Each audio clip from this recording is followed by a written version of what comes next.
Everybody, welcome back to the second episode of the Smoking Section podcast. Today we have a special guest. His name is Miles Harrelson. He's super special. Hello. And he's also special ed. It's not true. I talked a little bit about Miles last time in our first episode.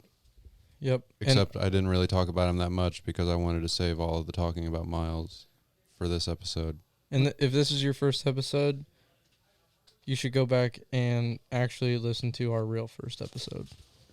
Yeah, it was so mediocre. You can don't judge us on the first episode. We suck, but we're figuring it out. We're not recapping anything. So What do you say about me? Go back and listen.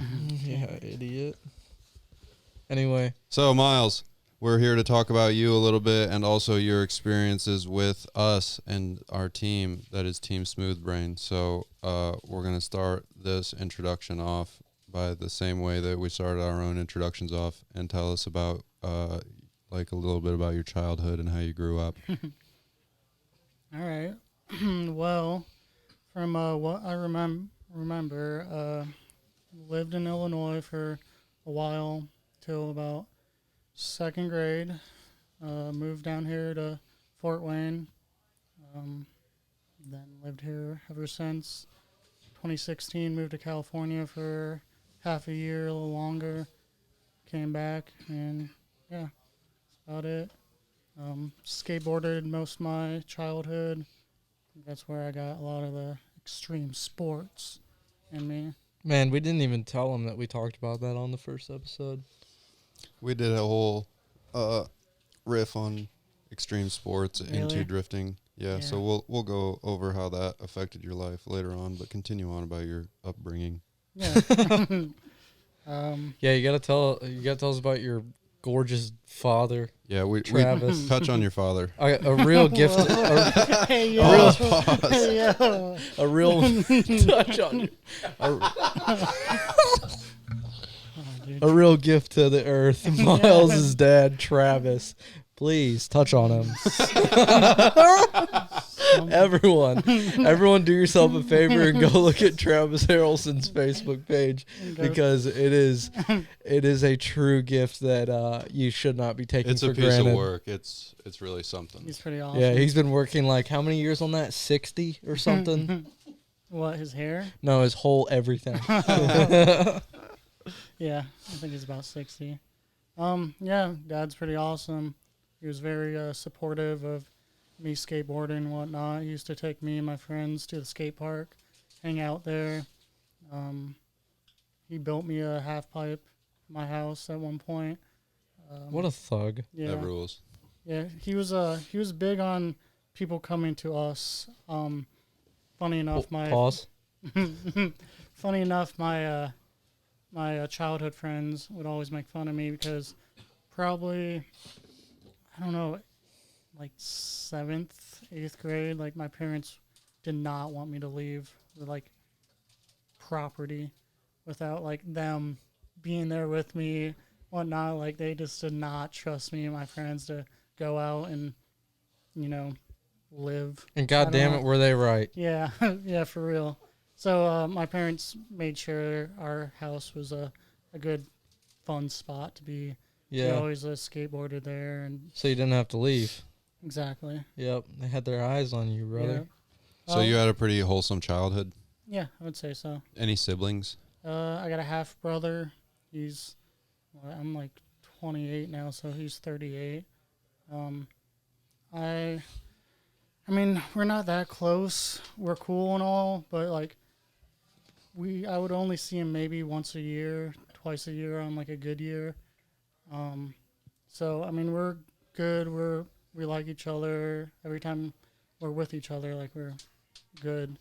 But it's kind of weird thinking I have a brother because I don't do things with him. He lives in Illinois, so that's part of the reason why I don't see him. But yeah, he's good. He has a kid now. She's crazy, just a yapper, super smart. It's cool. Hell yeah. So just before we get off of the family stuff, my first vivid memory of Miles's dad is he's got like pure cocaine white hair down to his butt cheeks.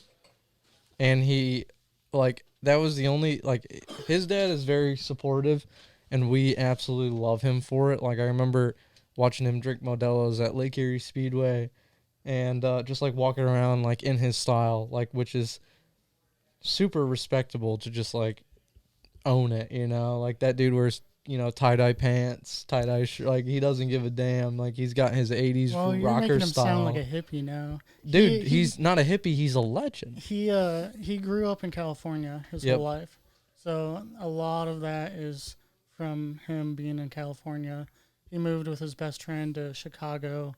I don't know what year. Opened up a transmission shop in Illinois. Ended up meeting my mom.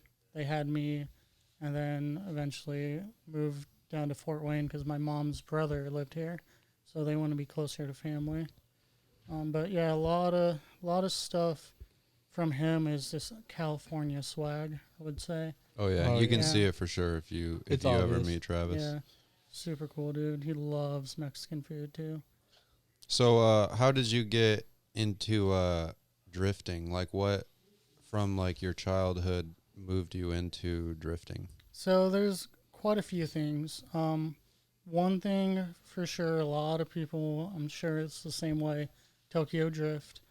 God And damn it. then the other like big thing, that's what like introduced me to it. But the other big thing was YouTube and Hoonigan. Hoonigan, like watching them do the builds, and then the different episodes with Shit Car and just all the other cars, the James Dean and what's his name, Peter, Yeah, the whatever. Worthhouse cars. Mm-hmm. That really put me on. I was like, wow, this is sick. Because I would always go out in my car. Like, funny enough, I was not into cars at all. I didn't get my license till I was like 18. Always had people driving me around. I did not care. Finally got a car. I was like, oh, this is sick.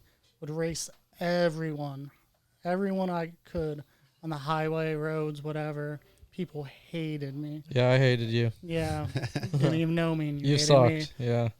But every winter I'd try to go to parking lot and like slide it, and it was always front wheel drive cars. So I knew what like drifting was. It wasn't until I moved to California.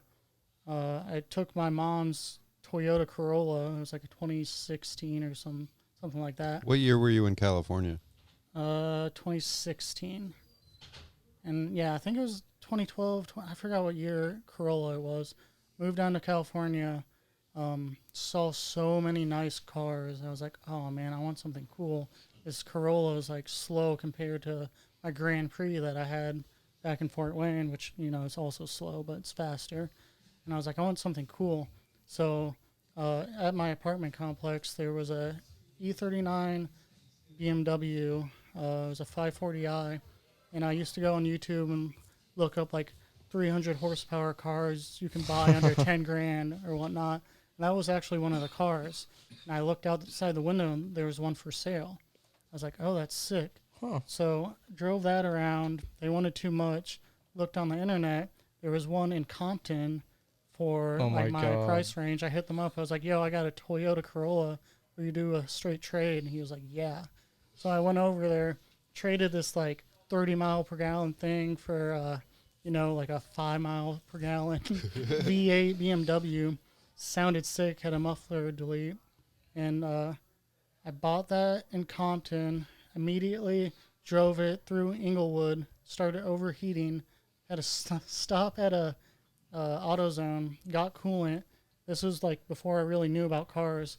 Opened the expansion tank. Dumbass. Shot all in my Hell yeah. face.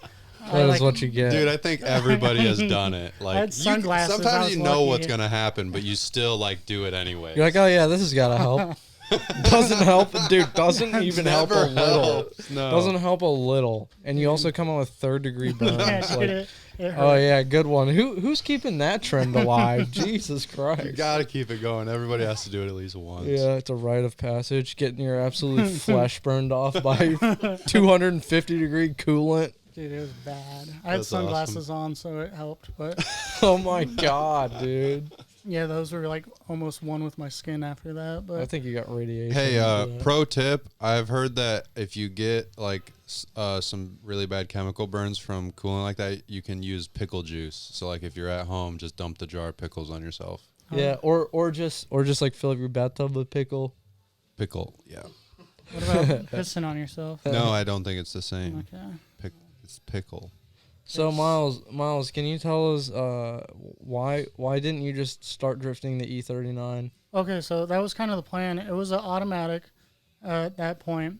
I was driving around in California, and funny enough, after I got that car, after it overheated, I got back to the apartment I was staying at, immediately hit up the guy. I was like, yo, this is a bad idea. Can I, like, take the car back? The Corolla, he's like, no, you're dumb. Like, I was, like, having buyer's remorse. He big was time. right. So, I eventually, like, I was like, oh, okay, I fell in love with the car. We ended up moving back. I shipped the car back to Fort Wayne. So then I had that car for a while. I always want to manual swap it because they come in manuals. I was like, I want to learn how to do that.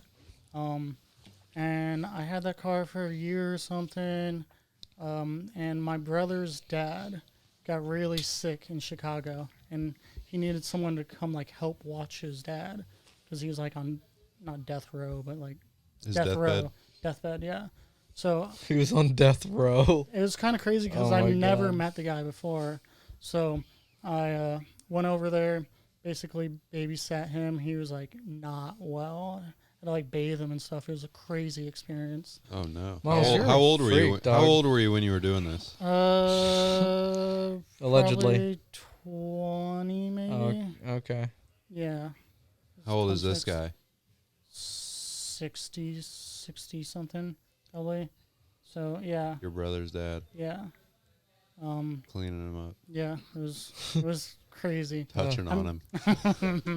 I'm glad I could be there for my brother. Miles, you're a 'cause that was good guy. rough, but- You're a good Yeah, guy that's for really that. nice of you to do that for another human. So when that was happening, he ended up passing away when I was there. I was there for 2-3 weeks or something.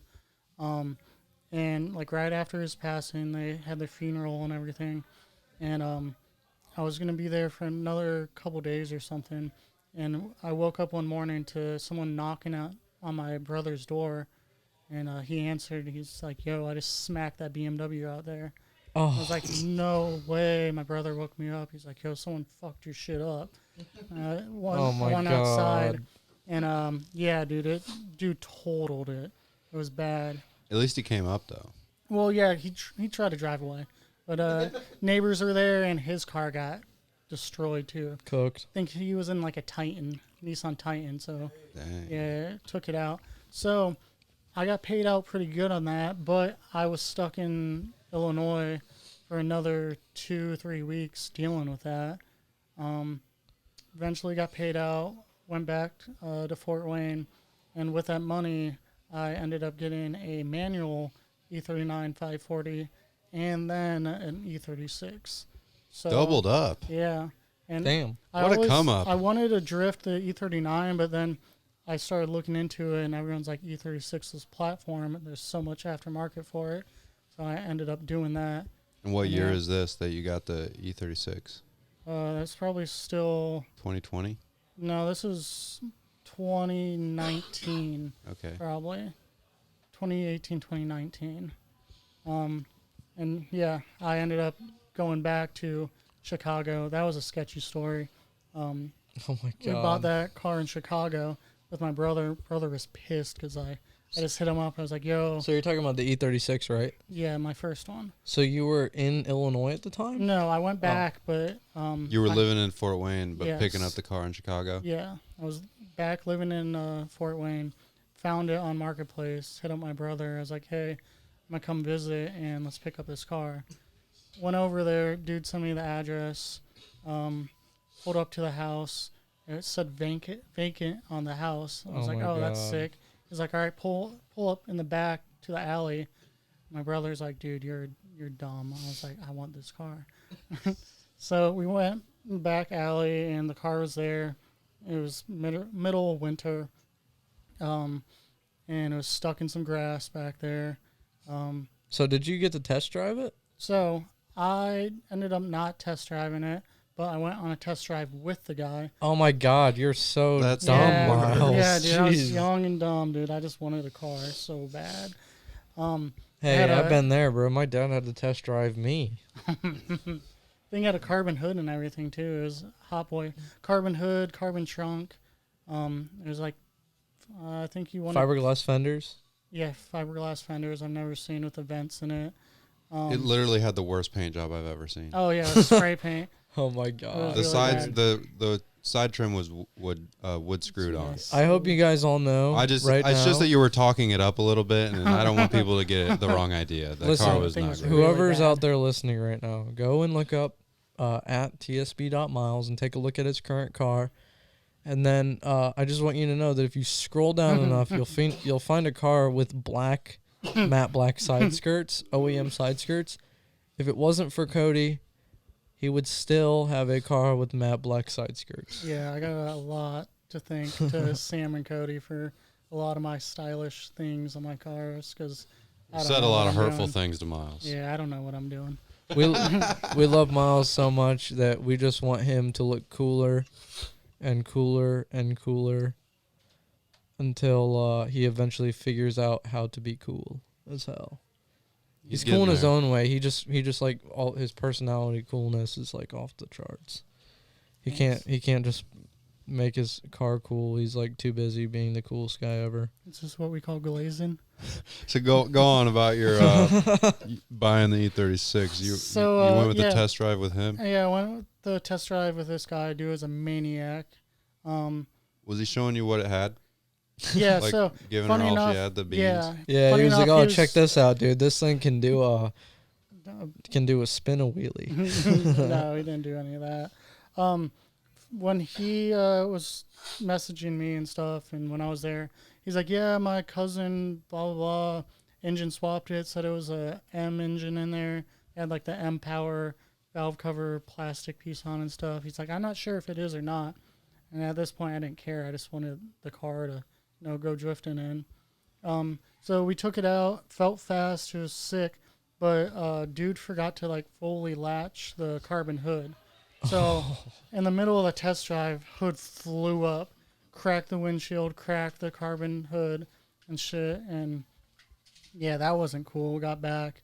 He was like, "Well, sorry, dude." And I was like, "Well, I'm gonna take some money off for this, but I still want the car or whatever." So I ended up buying it. How much did you pay? I think $1,200 for it. Oh my God, you paid $1,200 for that car? Yeah. Great deal. Damn. Yeah. Well, after it was good. No, it was a pretty good deal, Yeah, man. Well, no, but remember the rest, though? I guess I had an engine. Yeah, it was in rusted out, but you still like drove like 2 years on that chassis. yeah, It was a no, good deal. it was- $1,200, dude. Yeah, Come for on. Sure. Yeah, true. In hindsight, it was a good deal. Did it have coilovers on it? Yes, it had some cheap, crappy stuff on it, but yeah, it was slammed actually. I couldn't go over tracks without scraping, so that was cool. I drove it all the way back to Fort Wayne and had to work that same day, so that was cool. But that's what kicked off the E36 and all that. So when you were building your E36, what were the very necessary things that you did before you took it drifting? So I don't want to call myself a dummy, but I fell in the rabbit hole of watching. Like I knew drifting from YouTube videos and Adam LZ and stuff. So Adam LZ is like probably a big catalyst to my drifting in general. He was building E36 right at the time I had mine, so I kind of mirrored a lot of things off that. But first thing I did, E46 lower control arms to get angle with a angle block. Not a good move if you're Okay, that was trying what to I was do gonna that. ask. Not a good move, but I mean, People were I doing did. it at the time. yeah, It worked. Like, it gave me angle and it was good. Do you think that it would be better to just run the stock control arms than the knuckles, just and learn on the stock angle? Or at Like least rack spacers. get the Porsche tie rods that gives you like 5%, 10% more angle or something. I mean, that's a lot. That's pretty good for literally just doing a tie rod. Yeah, I've never tried that, but I know that's a big thing people do. But yeah, I would definitely go out stock first. And then I put a hydro in, dual caliper. Okay, why did you pick the dual caliper? Because I feel like that's kind of a debate pretty often, is like the dual caliper versus the inline, simply because some people, they don't have a dual caliper kit like at their access a lot. I mean, I don't know if every car out there that people are using has a dual caliper option. So for me, it was just, that's what I saw, and it made sense. Inline seemed more difficult to me for my skill level. You got to understand this E36. I learned everything. Like, the only thing I did on a car before was take off the wheels and paint my calipers. And that's the only thing I've ever done. I guess you and Cody were in a similar boat. I guess I put a cold air intake on that Grand Prix. Right. That's like doing a clamp. Yeah. So typical weird nerd hot car, air intake. Yeah. But so I learned everything on that. So that was half the reason I got the car too, because I really got into cars. And Hoonigan, like the transmission, I forgot what it was called. Daily transmission. Yeah, dude. The best. They used to go over builds. They used to do builds, and I was like, I want to do this. This is sick. So my dad had all the tools from his transmission business, so I just started going ham on that. So dual caliper, I think I still would suggest that to people, just because, for me at least, especially, I used to street drive my drift car to tracks and everywhere. There's been a couple times that I've blown out brake lines at the track, and I've had to drive home, and I use that hydro setup to be my brakes. So it's saved me a couple times. Oh my God. Yeah, I had to drive all the way from Michigan like that, and I forgot where else, but yeah, straight That's up insane. rear handbrake. That was it, and the engine brake. Drive all the way home on the just the handbrake. Yep. And yeah, there's one time from Pennsylvania, from our first Vibes, I straight drove to that, and the last like 50 miles or something, I was taking an exit and my caliper bolt fell off. So Dude, I had no caliper. That happened to us on the way with Phil's car too. Yeah, it was crazy. So I had to use my handbrake for a lot of it too. So there's aspects like that. I know I haven't experienced an inline, but I know the whole you can feel it in the brake pedal thing, and I don't know. It's just, for me. So a good benefit of it is that it can save your life. Yes, yeah. By giving you brakes. It's its own system. Extra brakes in its own system. Yeah, but if your car isn't completely silly, it has a separate fluid system for the clutch fluid and the brake fluid. Oh, yeah. Like a BMW. proper car should have. Okay, but what's that solve? Well, if my brake line goes out, it's still going out from the same master. Didn't it make it so you had no clutch? Yeah, you had no clutch too, though, right? No, because the clutch fluid is the brake fluid on those cars, right? that is true, but I still had a clutch because it was just, I pinched off the line. It was still dripping. Yeah, okay. It was still dripping some, sense. but I pinched it off, so it's, holding some fluid. Yeah. And The point I was just trying to make is that an S13 is better than E36. Okay, are we going into this now? one reason. No, actually, we're still getting into you a little bit. We're still touching on you a little bit. Oh my God. I like that. So you to get into drifting, like, what was your first event, and like what did you do to your car to get it ready for that? Okay, so for my car, what it was the E46 lower control arms. I had a bucket seat. I had my hydro, and then I think that was basically it. I put new pads, rotors on. And I went out to my first event. There was a guy at the time that we kind of looked up to and was in the Drift Indy community. And he told me, hey, you should go to this drift event.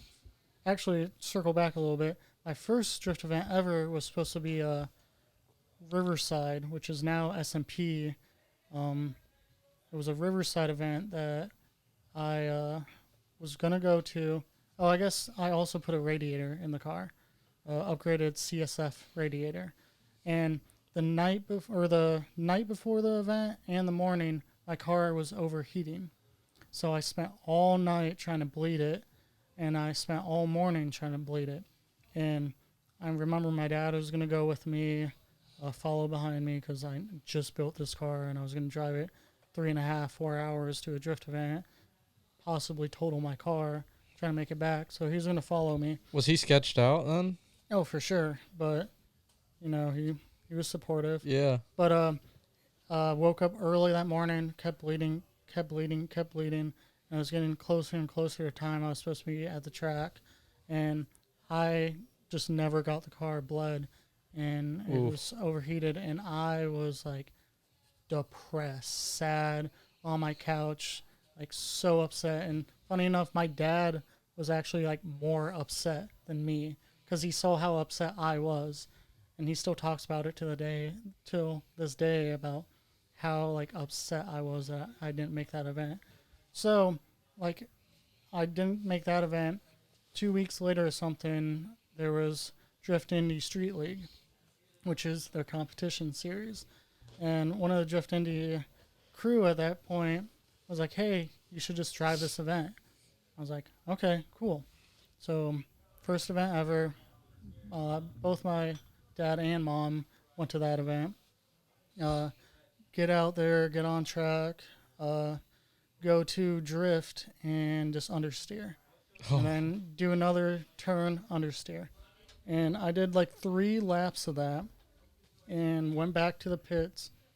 And this guy, Edgar, the ringleader of Drift Indy, came stomping up to me, pissed. You could see the steam out of his ears.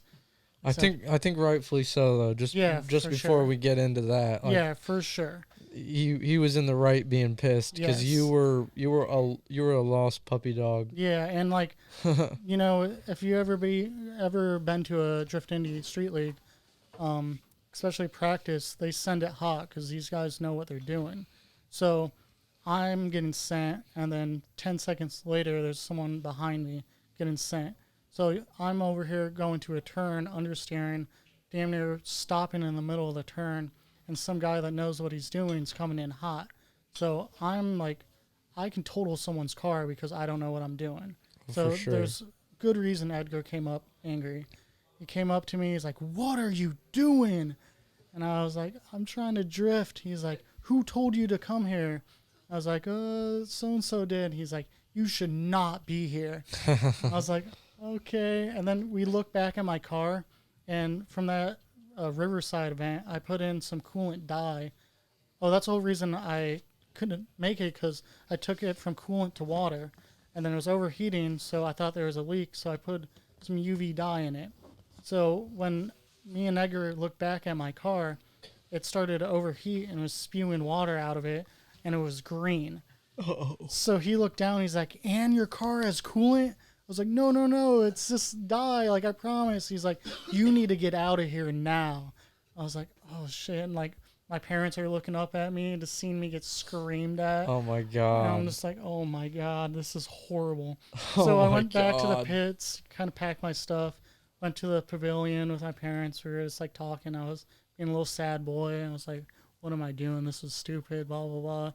And then Edgar came up 30 minutes later. He's like, dude, I don't know why that guy told you to come to this event. That was not the good move. I know you paid for this event.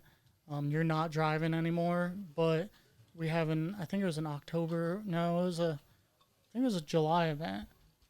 I think so. Yeah, you were wrong. You were just in a wrong place, wrong time situation. So he was just like, yeah, you can drive that event for free because you paid for this street league, and we'll teach you what to do there. This is not a good setting for you. So ended up watching some drifting, got some ride-alongs with some people, figured out what I was doing wrong. Because what I was doing wrong is anytime I've ever drifted, it was in the snow. So I would just give it a little throttle and it would kick out. So that's what I kept trying to do. I'd come up to a turn, I'd throttle down and just understeer. And not a clutch kick. Beans. Yeah, exactly. That was the same problem I had at first too. Not giving Yeah, enough because you guys sauce. were drifting on like he had a slightly stronger engine, but like same, almost the exact same car setup. Yeah, Yeah. basically Like stocky no angle, 36. stocky 36, get drag. 170 horsepower or something And like what that. I guess what diff were you guys using? Both of you? 391. Yeah, I had a 293 when I started. Okay, Yeah. interesting. So 2 different gearings, which is interesting. So yeah, that's how my first. So then you event went on to do that July event, right? Yep. And then Sam and I also did that event. And Yep. that was our Yeah, the second luau. event, right? Yep. Yeah, that was our second event, and we saw Miles there, and it was like the same thing that we talked about in the first episode, where like we saw him there, but like we didn't say anything. Yeah. He was pitted like right across the road from me, and it was actually crazy because we go to Shokatan Boogie Meets. If Yep. you're familiar with the Facebook page, that's become very popular recently. It's actually Yeah. Don't post your own junk. Your it's low effort only junk. it's actually Boogie Meets, if you're not aware, is actually a group of guys that gather the first Thursday of every month Yep. at a particular location in Fort Wayne, Indiana, to meet up with Yep. their like JDM style and they cars. have a Facebook page. It's not a Facebook page that does meets. It's a meet that has a Facebook page. Yeah, it's yeah. So, all the guys around Fort Wayne that are into that car scene go to those meets when they can. And so, I had seen Sam there, or his car, and him. I'd seen Phil there and his car throughout this year, 2021. Yep. And I had seen Miles's car there also. And a month before this event in June, at the June Boogie Meets, I parked right next to Miles because he had a red E36, Yep. and I pulled up, and I was like, oh shit, there's a car that looks just like mine here. I'm parking right next to this guy. And I parked right Yeah. next to him, did not talk to him the entire day. Yeah. Never ran into him. I left and his car was still there. Oh, and my. then go to this drift event the next month, and there he is. Yep. So go into your first drift event. I sucked very bad. That was the case for quite a few drift events. Yeah, It me really, too. Really took me a while to get grips of things. But that was a good one. It was hot. I think I actually ended up talking to you that event. Because when I got into drifting and stuff, and into cars, none of my friends were into it. They were still skateboarding or doing whatever. So I kind of went into it like by myself, and I didn't know what to do. I used to go to these car meets and be like, hey, I built this car for drifting. Do you know where I can go drifting? Blah, blah, blah. Eventually got to Boogie Meets, and that's where I met. So you built a lot of it. car with literally, I mean, this is like the Tim Robinson sketch, like going towards a curb with no trick in mind. You Yep. built a car and you didn't even have it. You know what, Miles? You might have not changed too much since then. You never looked anything up back then either. Yeah, basically. I just knew I wanted to drift. I thought this was the coolest thing ever. Yeah. And I was just going to figure it out, and I guess I did. Oh, you figured it out. Yeah. I went to a Drift Indie event, spectated for the first time before I even did that street league. And I remember seeing Bobby's crew and some other people, and they were ripping. And I Oh, was like, yeah. I want to be like those guys. I also went to an event and spectated a Drift Indie event before I went to my first one. Yep. I was like, I got to see what this is all about before So, I get in here. Okay, so Miles said that Bobby's crew stuck out. Did anybody stick out to you specifically? I don't really remember much from the first time I spectated, to be Okay. honest. I don't remember a lot Under of the things. influence? Yeah, I don't remember much of anything ever. I'm not sure. So of your anything first ever. event was the luau, and you sucked a lot. Did you Yeah. have any like mechanical issues at that event? No, I think it was just fine cargan warm typical E36 stuff. Yeah.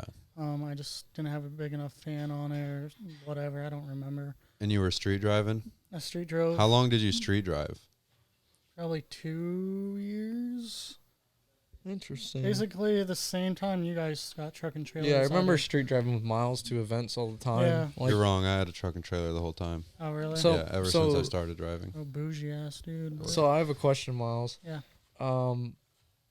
Tell us about like how it was when you like saw I guess because at the time it was me, Cody, and Phil making this team, and here you are like basically sideline watching as we tried to basically legitimize ourselves in any fashion. So, kind of like not remembering exactly how It was everything went down, like- but It was like September of that same year. Yeah, Yeah. like it that all we had- like started happening We had pretty started quick. the team, so and like, I feel like maybe after the July event or the July boogie meets or something, we had started talking, yeah, so and I had that's- started talking to you, and me and you had kind of become friends that's because exactly we had the same car. So I remember that July event, the luau.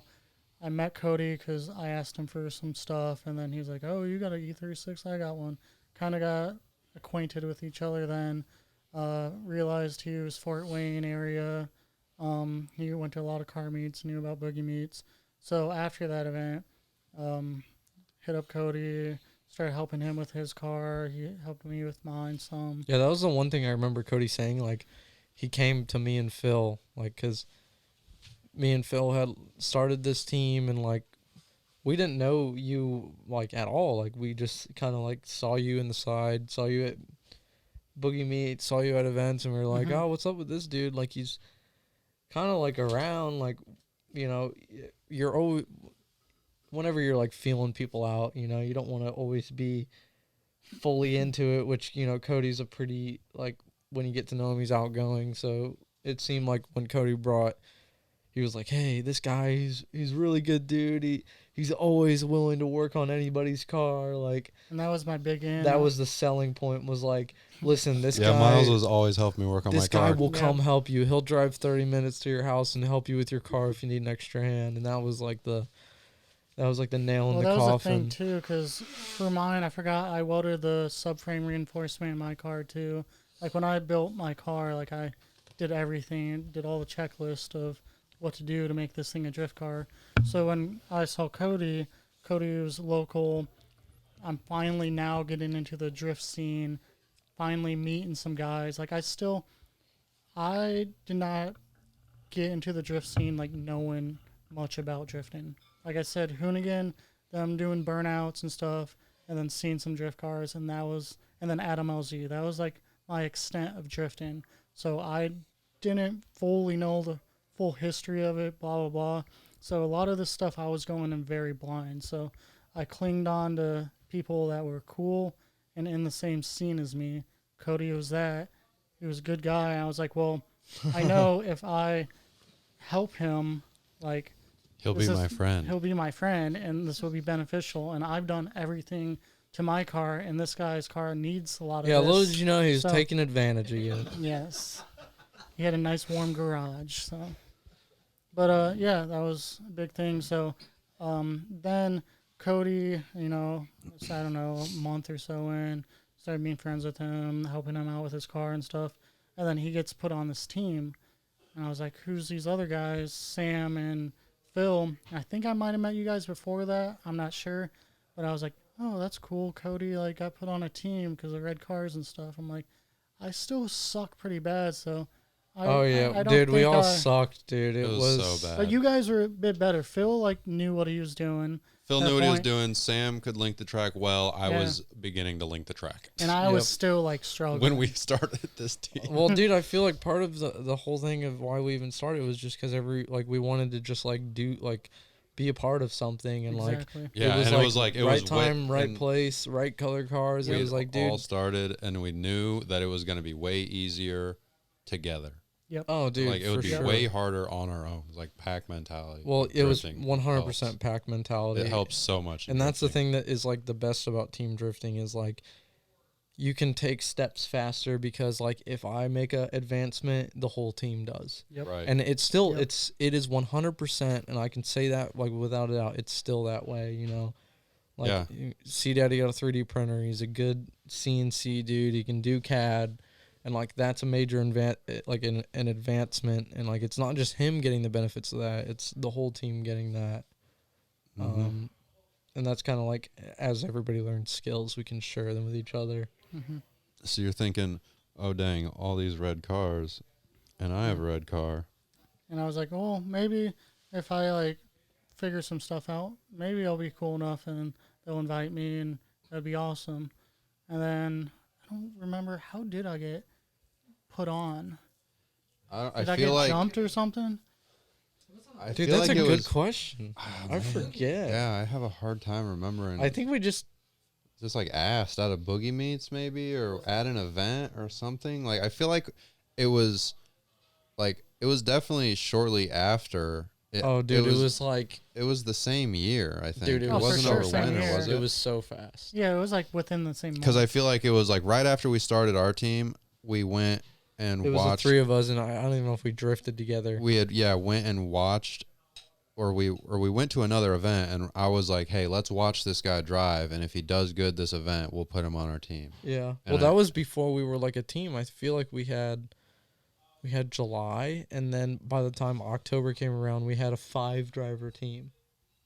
Yeah, No, where- because we didn't we announce it in like September or Well, something? we announced it end of September, and then we drove in October, which like quotations drove. Like if you guys know us, you know, like we started our team before we even like knowing how to drive together at all.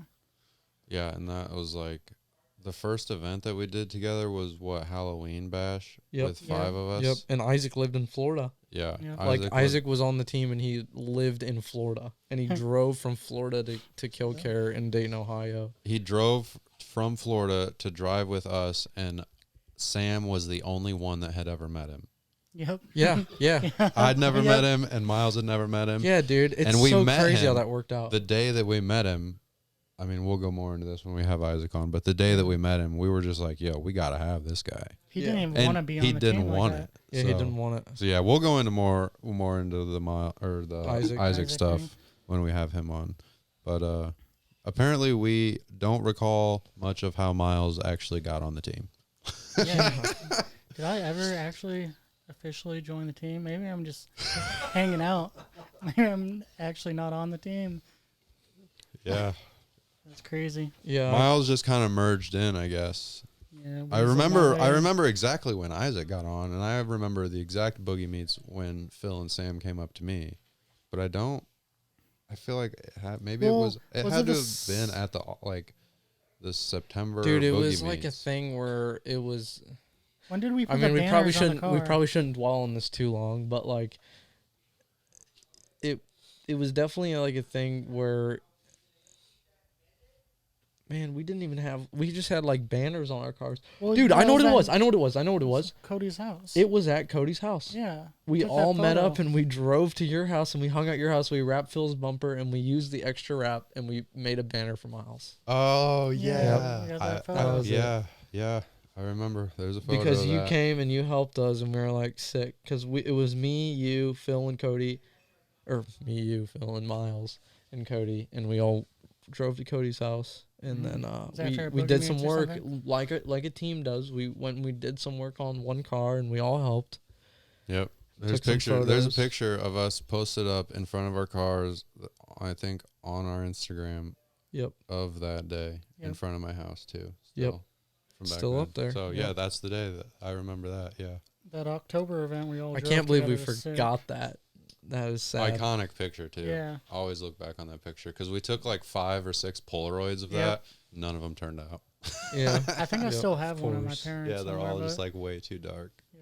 So we took the picture at like 8 p.m. So Miles, what's your current drifting experience like? What's the car like? What's something I don't know, I guess just talk about your Yeah, car how a far little has bit. your car come since the beginning? Like, what is your car now, and what would like some of your favorite things? Oh, also before we get into that, his current car that he has now is he's like what, 2 or 3 cars in No, it's off the of the second first one. car? It's Okay. Second car. He's on the second car. Same Yeah. car, second car though. Yeah. Yeah. Same car, second one. So that car that I bought in Chicago and then drifted, I don't know, 3 years or something. That was a Trooper, good car. I knew I wanted to go turbo, and I was gonna build an engine on the side and turbo the car. And I knew I needed a cage for the car, so I started taking the carpet and everything off to get the car ready to cage or inspect things. And I always knew the car was rusty, but this thing was bad. I took up the carpet and like where the dead pedal would be, there was just a hole through the ground. Oh my God. Where like the cage would weld to, there was this air. So I was like, oh Hey, shoot. properly ventilated chassis Yeah, though. for real. Like Good for road trips. Feet air conditioned. it's kind of crazy because at this point we were like door tapping the crap out of each other, and like I got a good wheel hit or a good hit. Like my ankle would have. We were door tapping. Yeah, if you and- would have broke a control arm while driving, Yeah. it could have been it for your legs. Yeah, for sure. Because there was not very much was nothing there to chassis. It protect. would make sense why that car kept up with like SD's 400 horsepower, S13, and some other cars. Because like that thing must have been light from how Oh my God. how much. There was not a lot of car Yeah, that. it was sketchy. Like I'm thankful I'm still here. And we were like, that was in the era of like we were learning how to drive still. I mean, we're obviously, I mean, I'm going to say That was in the obvious, but oops we're- all crashing era. That was the Yeah. oops all crashing like era. we were driving recklessly. We were being ridiculed on the internet for it. That's fine. That's It was fine. great. Dude, that helped. It was us so all in much, the name though. of driving progression. It though. helps so much. And back to like the whole team thing too. That brings me back to the EK event at the fairgrounds when we started doing our first door taps, and it was you, Cody, and Sam. I forgot who got the first one. It was Seth. Oh, was it? It was the night before we were at a Drift Indy Street League, and Seth got the first door tap on Josh Estes' 400 horsepower JZ car. And, Okay. and we referenced Seth in our first episode. That is the perfect example of like this dude was something else that like I don't think a lot of people have seen before. Of like, hey, this guy's in a 350Z, a DE that makes 270 horsepower, and he's like, no joke, sticking it to a 400 horsepower, like basically at that point like a pro-am car. And he just graduated high school. And he had just graduated high school as a 19-year-old, and like he wasn't getting guidance. Like he was showing up to the track with his dad's truck and his trailer, and like just showing up by himself and just doing the damn thing. But obviously we'll we're get gonna more into in. that. We'll touch more on Seth later. But the whole I mean, a lot of the Touch here. like We'll we be shouldn't touching have on we shouldn't have everybody. been hitting each other the way that we were, considering nobody had cages, and we were just kind of We weren't really Experimenting. going that fast No, especially on at the, the tracks that we were fairgrounds. driving. Yeah. Yeah, but but we didn't know the consequences of like really sending your car into the wall, right. Yeah. or like making a mistake that ruins 2 cars and now you have to fix Well, both of them. Well, Cody and I have had a couple of those. Oh, yeah, but- early. But they were like, Yeah. But Everything- we were jaded to the consequences, Oh, like for sure. truthfully, just Yeah, out we of got out pure lucky a lot like of being times. like, Yeah. this is the most awesome thing ever. Let's just run into each other, like, and it was it was for us. Well, yeah, It was so the that's most awesome what I was thing ever. bringing up is when we started door tapping each other, the whole team thing was, hey, this guy just door tapped someone. Now you need to door tap someone. And my car is the perfect car to door tap, so please door tap me. And it would just be back and forth until someone door tapped. Yep. And then, hey, you haven't door tapped someone yet. Let's door tap. And I remember everyone was door tapping, and I think I was like one of the last ones at the fairgrounds. And finally, like, door tapping Sam. That Yep. was like a big, sketchy little door tap. yeah, it was very sketchy door tap. Yeah, but it was like that's a step, dude. and Like you don't realize because like a lot of those laps, I was so close to Sam, or some of them I thought I was, but really you aren't. And until you like door tap someone or rub your tire on someone, you you don't realize how close you have to be Yep. to a car to actually door tap. I think So- I still make that point today of like just like if I know that you're ready for it, like I'll just be like, dude, just hit me. Like just stop playing this stupid game where you inch in, hit me. It's not gonna ruin my car, and then after you hit me, reassess, dial it back, and then fine tune it. But like you need to find that limit, because otherwise you're gonna spend. Some people, I hate to say it, but some people spend years finding that limit, and I don't, take it at your own pace. But like, if you are trying, if you actually genuinely want to progress, there is nothing wrong with taking that jump and finding that, as long as you're doing it with someone that is like comfortable with it, and they're, supporting you and being like, hey man, listen, I'm going to be your dummy gauge to learn this skill. And then it makes it easier for both of us, because now we can both go out and we can know where our limits are at. And I mean, that's kind of how we got where we're at. Yeah. So about your car now, you switched out because your old one was a giant rusty piece of It crap. was rusty, and then we drove Bloodmasters at Englishtown. And Oh, you drove that in the rusty car. Yeah, I did. Classic. That's crazy. And You drove a Formula Drift track in a rusty pile of shit E36. yes, and it was sick. But it was raining before we went out. I think the water pump failed right before that. It was so sketchy. So the day before we drove the go-kart track, sick, got amazing laps. It was always going to be, it was only 3 drivers could drive in the comp for Bloodmasters. It was going to be Sam, Seth, and I. And Cody was there in a brand new S13 KA. Oh my turboed, God, the vert. And he was kind of like, it was a vert. I was kind of like the backup car. So next day, the comp happened, started pouring rain. My car starts to overheat. Water pump failed, or I think it was a water pump. So I'm fixing my car in the rain. Cody goes out, does a practice laps with them out in the rain. Does a practiced lap. Yeah. And blew up his trans. First lap. First lap out there. So I knew I had to get my car done because I was not going to let the team down. So eventually got my car going. It dried up a little bit. There's still water puddles out there. I think it was first 2 laps I chased, did some good chases because Seth and Sam already drove out there. I was just feeling track out. And the order was going to be me leading. So 3rd lap, I led. I think it was the 3rd turn. There was a puddle of water. And I was trying to like kind of run the wall, like do the proper line. Yeah, But you're the- bro lining the hell out of yeah, I us. was. Like 3rd lap in. Like, Yeah, well, I mean, I'm on a Formula Drift track. Like, and it was me, you, and Seth. I was and trying to show just out. winging like, it, dude. It was sick. But I caught in that puddle, sucked me back, got my rear end into a wall, and like it destroyed the car. So went back to the pits, took my trunk off. Car was still drivable. So did some more practice laps, and then that night we did our comp runs and did some pretty decent runs. We definitely drove better. Oh, yeah. That was just a after the first Bad lap, circumstance. Sam's car like blew up or something. I broke a tie rod because Yeah. Hit Seth. I'm still gonna blame Seth on that one because he was in Miles's door, and then like it was either Miles or Seth that just fully shut it down. Like we didn't like carry our momentum through, and it was just like, oh, we're at the finish line, let's stop. Yeah, I don't know what. And I just exactly happened. nailed a rear 350Z wheel, which was, I was going for it. So Sam Isaac was there too, and with his Yep. car. So Sam had to drive the next 2 laps or next lap in Isaac's car. It Yeah. was horrible. I'm like, forever gonna hold that down because I think I hate to say it, I almost probably almost crashed Isaac's car. Isaac didn't do a single lap on that track that Yeah. whole day, and I think it probably would have been a nightmare. I mean, that was still our best lap.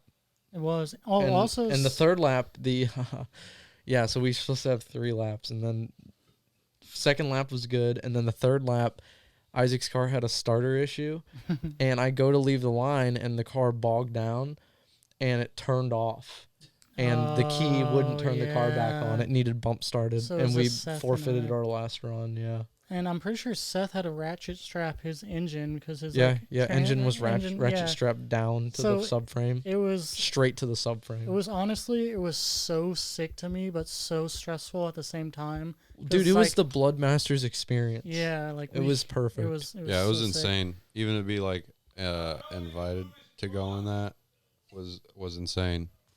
Like, big shout out to the Bloodmasters guys for putting. Oh, dude, that on. is And that was like a pivotal turning moment for like I feel like our drift team was like felt like we had actually done something. We can go places with this and not like you're not tied down to a certain area, and we had an opportunity to just like go and experience new things and learn new things and like push our boundaries. The knife. Oh yeah, well that's not ours. But yeah, we got our Bloodmasters invitation right here and whatever. But yeah, that was a big deal. That's the sickest event. Rumor has it there might be another one coming soon. I freaking hope so. It was so good. So yeah, that basically totaled out that car. I was like, I had to fix this whole rear end, fix all this rust. Like I might as well just look for a different car. And took me a couple weeks, but actually found a automatic 325. 10 minutes down the road for me. So ended up buying that and swapping did a whole manual swap, whole chassis swap, and a whole turbo engine I built and put into that car.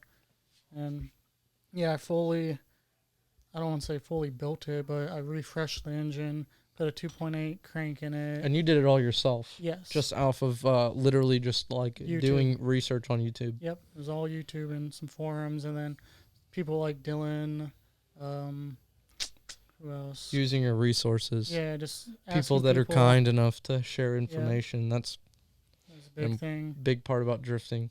Justin Medina helped me out tons with Link. Dylan helped me with a lot of this stupid questions. Yeah, the nitpicky stuff. Jacob Anderson, big time too. I know that guy was annoyed with me. Some of the questions I kept asking. But yeah, it was a lot of YouTube stuff. That was the first time when I started the drift car too, I always wanted to build a turbo engine, and that was just one of the things. I just wanted to build an engine, so I finally got to check that off, and it was cool. Very nerve-wracking, but it turned out that engine's lasted 2 seasons so far. Dang. We'll see how this season goes. Yeah. Klotz will definitely help that thing stay alive. Oh yeah! Shout out to Klotz. Shout out to Klotz Oil. So Klotz Lubricants. I got another spare engine on the side that I'll have as a spare if I need to rebuild one. Hopefully, I'll put in some like beefy rods, pistons, and make that thing like with some jam in it. But I'm not ready for that. I need the rear end of my car to stay together before I put some real power to it. But all right. All right, Gab Bob, we'll see you in a moment. All right, Carl, give that door a lock so that no idiot comes in here. So we were talking about. Are we live again already? Yeah, or no? we were talking about your turbo car. We're rolling. Are we? Yeah, we are. All the cameras? Why are you changing the view? Welcome back to the smoking section. We actually barely even took a break. So, Yeah, Miles, you were saying about your turbo engine build. Yeah, so how you did it all yourself and everything. Yeah, I did it all myself. 2.8 crank, M50, 2 bottom end, M50 top end head, SuperTech valve springs, RSI manifold, what is it? A Pulsar turbo, 3076. You like the Pulsar? Yeah, it's been great. Got the, what is it? T51R? Yeah. T51R mob. Yeah, so it sounds sick. No blow off because blow offs are lame. And yeah, first season with that went really good. I just had a lot of teething things with the rear end. Engine and all that was been good, but snapped a diff ear my first street league of that season. That battle was really good, but like I did a burnout because I was on fresh tires. Instantly snapped my diff ear. went through that battle, just my diff bouncing around. Ended up having a one more time battle. Got a good chase in last turn with my diff bouncing around. Finally snapped an axle at a straighten. Went back around to do a lead. Couldn't drive because had no axle. So that really sucked. That season was good. There's a lot of learning stuff with the turbo. You got to drive a whole bunch different because, you got turbo lag, you fall in and out of boost. With the power, boost comes in. So you surge on someone a lot harder if you're just matted like I used to be in a stock powered car. So I had to figure all that stuff out, but it was good. I learned a lot. And then this last season, over the winter time, caged my car. That was a nightmare. Yep, and this is the new car. That was the this fresher, is the a fresh fresh chassis. car. So that first season with the new car turbo build was great. Just Uncaged, uncaged, but turbo. Yeah. Just dealing with rear end stuff, and then caged the car over the winter. That was a nightmare. Finally got that through. We painted the car. Painted the car like the day before my first event, which was Street League. It was a few days before. Yeah, it was We're not 3 total days. idiots. No, it was definitely wet when it showed up. Yeah, for sure. No joke. It was soft when it showed up Yeah. because I put my fingers in that damn thing and it was still leaving fingerprints. And then, I think it's funny because Isaac busted ass on that. I painted some of it too, first time painting. It was cool. And then I think it was like third, fourth lap out practice, put it on the wall. Oh my god, yeah. Yeah, you smashed the rear tail light in a little bit. And threw the bumper off. Isaac, I just saw the tears in the crowd from him. But then finished that event. That was good. And then, it's a lot of learning this season, finally at the end of the season. I mean, you mostly had no issues. You just had breaking axles, which was, as to be expected. I don't even think I really broke axles like that this year. It's just like a here and there thing. Yeah. Like nothing to... I mean, we make fun of you because we just want your car to never break ever, but... Yeah. And then I hate seeing you change axles. It just makes me really bummed If you can out. catch him doing it, he gets it done pretty quick. Yeah. I at a M1 Concourse round 2, I changed one just because I thought one was making noises. I got that done in like 30 minutes. I was impressed with myself. I went back out. Did really good that comp. I was ready to win that comp too, but made a stupid error.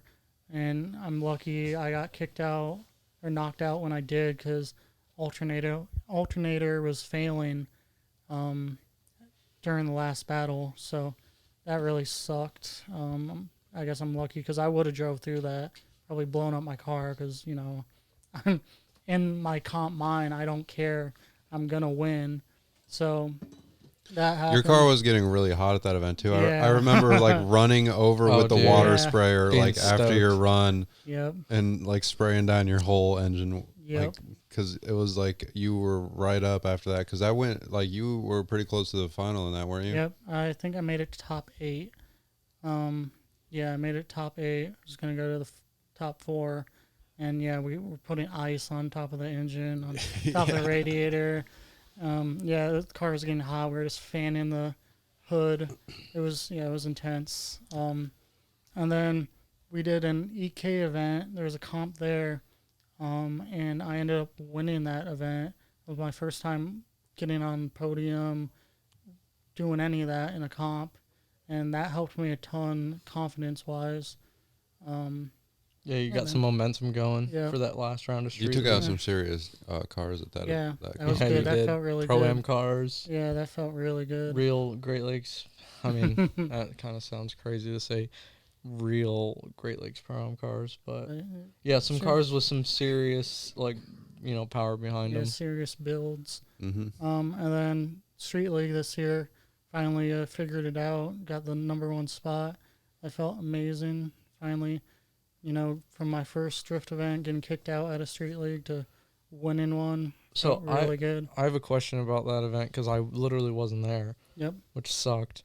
But I know, from my experience, for the couple podiums that I've got, But how were your nerves going into that? Because I feel like that's like a pretty big thing that people try and get over. And because I know that you've had like you've been nervous in the past. Like, Yep. did you kind of get over that, or did you just learn how to handle it? So, funny enough for me, my nerves, it's usually only qualifying.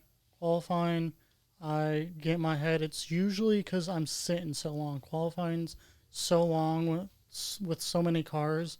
You're just sitting there just waiting. There's just all this time to think how you can mess up and whatnot. That's usually when I mess things up.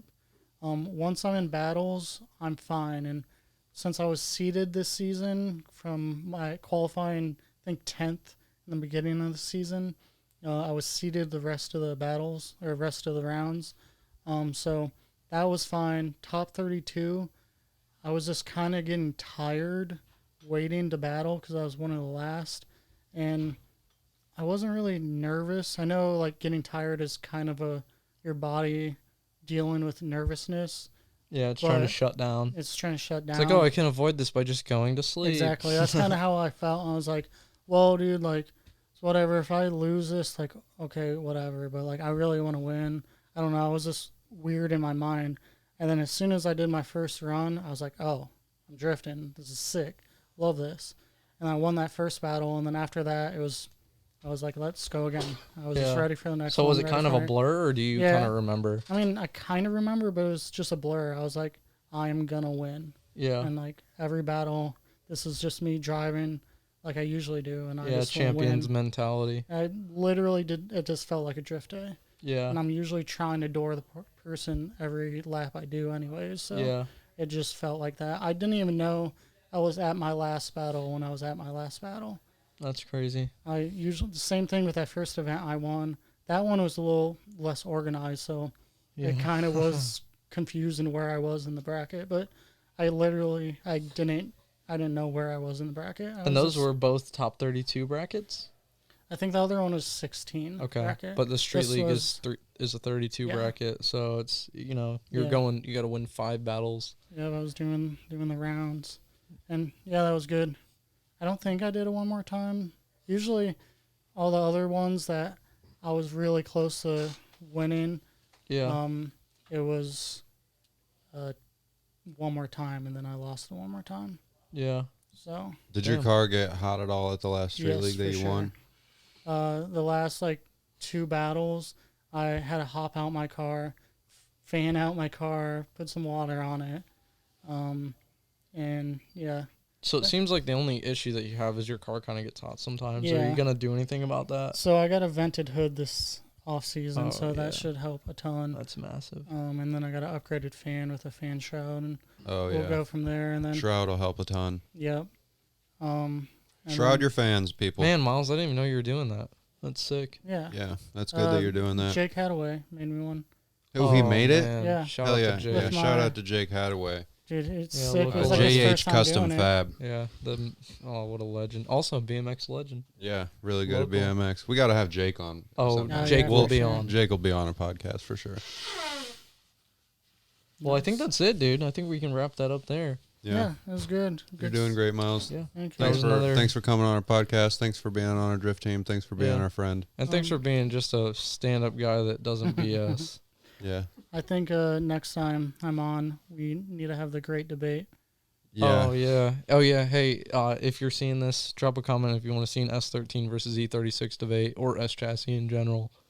Yeah. And we'll absolutely fry Miles and. No, they got a lot of stuff to say, but I got a lot of rebuttals. So. Yeah. Bunch of buttheads over there. Whatever. Yep. We'll get into that on the next one. Until then, thanks for coming along, everybody. Yep. I love you guys. Go listen to more episodes. Smoking section. We're out of here. Peace. All right, perfect. Hell yeah, and then you roll the outro.